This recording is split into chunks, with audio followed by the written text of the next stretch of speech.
la introducción. Corresponde ahora que se dirija a nosotros Milda Rojas del gobierno del Perú, quien va a referirse al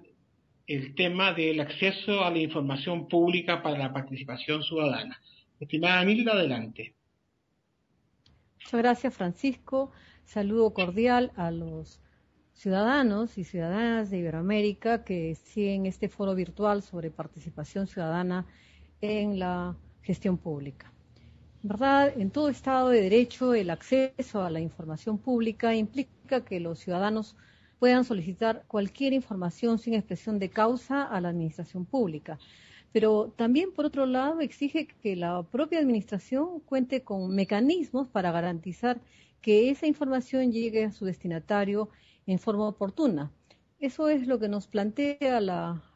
Carta Iberoamericana en su capítulo 5, y precisamente esta es una nueva forma de comprensión de las relaciones entre el Estado y los ciudadanos, porque implica reconocer que la información no pertenece al aparato público, sino que pertenece a este conjunto de ciudadanos que son los que le dan la existencia y que son su propia razón de ser.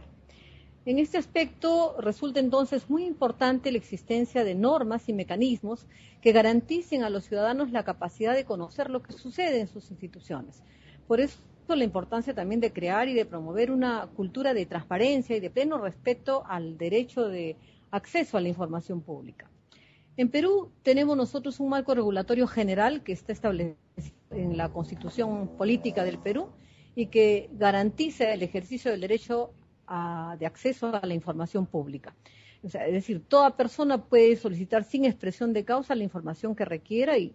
tiene el derecho de recibirla. Pero también además contamos con un marco regulatorio específico desde el año 2003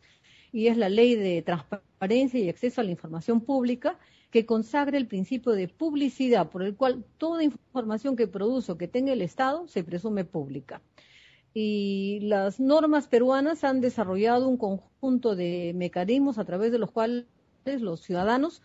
pueden ejercer este derecho. Y para este fin, la propia ley establece plazos, responsabilidades y sanciones, así también supuestos de excepción que amparan situaciones como, por ejemplo, relacionado a la protección de la seguridad nacional, a la vida privada de las personas.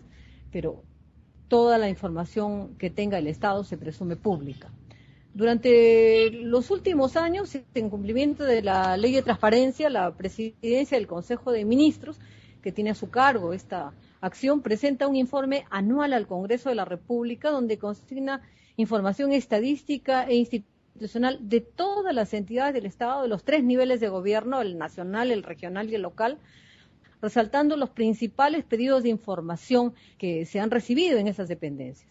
¿no? Cómo están siendo atendidas, qué problemas y recomendaciones se sugieren para un ejercicio efectivo de este derecho. Entonces, este informe realmente constituye una información muy valiosa para los operadores de la administración pública y para los miembros de la sociedad civil, porque nos permite realizar análisis y sobre todo propuestas de políticas públicas que ayuden en la mejora de las formas y mecanismos con que cuenta el Estado peruano. Por ejemplo, en el último informe que fue presentado al Congreso se registraron más de 63.000 solicitudes de acceso a la información y la mayoría de estas están concentradas en los gobiernos locales, situación que se explica porque este es el espacio directo de relación de los ciudadanos con la autoridad política, es la forma viva de la democracia. Y es alentador, por ejemplo, saber que ha existido un nivel de atención de casi el 90% de los pedidos de información y que los más recurrentes han sido los referidos a información presupuestal, a transferencias de fondos, a ejecución de proyectos y obras, a información sobre la marcha administrativa de las entidades, ¿no?, entre otros. Y el 10% no atendido no es porque el Estado no haya querido atender, sino porque son problemas de imprecisión en el pedido de los ciudadanos o porque desistieron de recoger la información que solicitaron o porque la petición no estaba dirigida a la institución que le competía la atención. Pero bueno, esta información nos ha permitido identificar oportunidades también de mejora continua. Por ejemplo, hemos detectado que existe un desconocimiento del marco normativo que regula el derecho de acceso a la información pública, así como del principio de publicidad y transparencia que persigue la ley de acceso a la información. Entonces, también hemos visto que hay carencia de recursos y una inadecuada infraestructura para el mantenimiento y la organización de la información, o sea, sobre todo los archivos, que son los que tienen que tener las entidades públicas, principalmente en gobiernos locales, para que puedan brindar acceso a la información.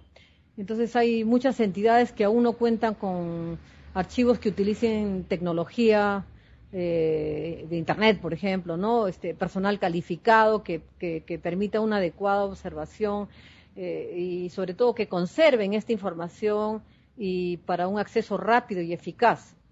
Y una cosa que también vemos es de que aún existe incumplimiento de los plazos establecidos para la entrega de información. El plazo es de 7 días, entonces imagínense ustedes, atender en 7 días a veces es muy difícil si es que no tienes la información a la mano.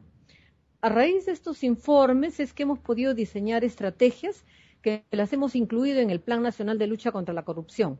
con acciones que, como por ejemplo, mayor difusión del derecho de acceso a la información, de las regulaciones y sobre todo de los mecanismos específicos dirigidos a funcionarios públicos de todos los niveles administrativos para que puedan atender estas solicitudes,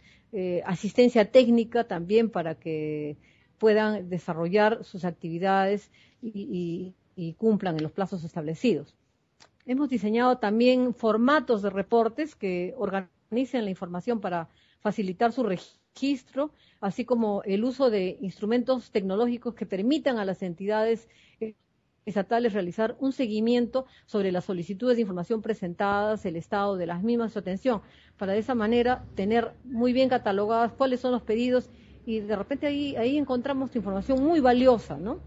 Pero la presidencia del Consejo de Ministros no solamente se ha concretado eso, sino también que participa a nivel del Comité Interamericano del Derecho de Acceso a la Información, junto con otros países como México, Estados Unidos, Canadá, Chile y Jamaica,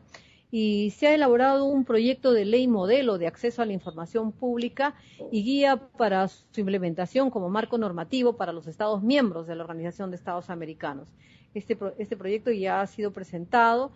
Entendemos que la OEA lo pondrá a disposición de los Estados miembros. Pero nosotros no solamente hemos querido acompañar estos esfuerzos con una prédica, sino también con una práctica permanente, que muestre a la ciudadanía el compromiso del gobierno con la integridad y la transparencia como una forma de luchar efectivamente contra la corrupción. Y sobre todo, una forma de lograr un buen gobierno para beneficio de todos los peruanos a quienes nos debemos y por cuya confianza podemos servirlos. Entonces, como los portales de transparencia constituyen uno de los principales mecanismos para proporcionar a los ciudadanos información que por mandato expreso de la ley tienen que hacerlo, entonces evaluamos cómo estaban los portales hace 1 año y medio de esto y vimos pues información desactualizada, sin uniformidad en contenidos, que estaba presentada en forma deficiente, con un lenguaje técnico que nadie lo entendía o dificultaba su comprensión, y entonces lo que hicimos fue presentar o desarrollar un informativo, una herramienta informática con un portal de transparencia estándar que uniformiza la presentación y contenido de información sobre la gestión de las entidades públicas en todas las entidades del sector público, en los 3 niveles de gobierno, para que pueda tener información fidedigna, actualizada y en los plazos de ley. Pero sobre todo, un aspecto muy importante es que lo que se trata es de facilitar la comprensión de la ciudadanía en un diseño amigable, con una iconografía didáctica, lenguaje claro, gráficos estadísticos, y entonces, pero sobre todo que esa herramienta articula los sistemas informáticos de los entes rectores de los sistemas administrativos en el portal del Estado peruano. Entonces, a partir del portal del Estado peruano, ustedes pueden ver todos los portales de transparencia de todas las entidades públicas, ¿no? Y de esta manera, como es a partir del portal del Estado peruano, se actualiza informáticamente la información financiera de los proyectos de inversión pública, de personal, de contrataciones del Estado, porque se interopera todos los sistemas de información del Ministerio de Economía y Finanzas, del Ministerio de Trabajo, todas las entidades que son rectores. Correcto, Nilda. De esa manera, se han cumplido los 10 minutos. Hemos tenido una excelente recepción un gran informe el que hemos escuchado. Vamos ahora a ir a una pausa y continuamos en unos minutos más. Bien.